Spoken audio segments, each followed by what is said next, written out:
चलित विधानसभा विरोधी विशृंखला बर्दास्त कराजिबनी विरोधी को बाचस्पति चेतावनी अधिवेशन में विरोधी गठनमूलक परामर्श देले ताहा उपादेय हेब किंतु विरोधी विशृंखला को बर्दास्त कराजिबो नाही बोली कहले बाचस्पति।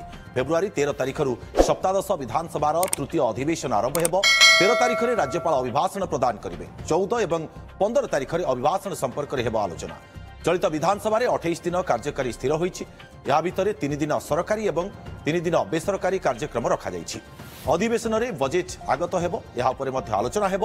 बजेट संपर्क में स्वतंत्र भाव में निरीक्षक करबा पई 22 तारिख मार्च 6 तारिख पर्यंत विभिन्न स्थायी कमिटी द्वारा आलोचना हेब।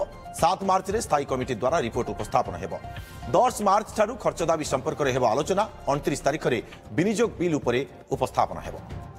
संभाव्य तो अनेक कथा अच्छी किंतु कथा होची सरकारी दल शासक दल निश्चित भाव में बजेट उपस्थापना करेंगे।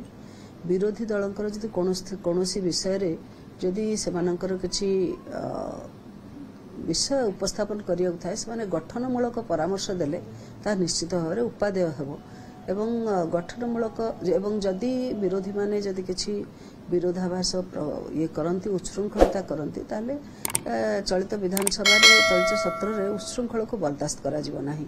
निश्चित भाव में गठनमूलक परामर्श दिंतु। विरोधी दलर भूमिका निर्वाह करंतु एवं राज्य आगको बढ़िबो विकास पथ रे आगको जीवो। सेति पई गठनमूलक परामर्श दिंतु ए कथा मु कहिबी।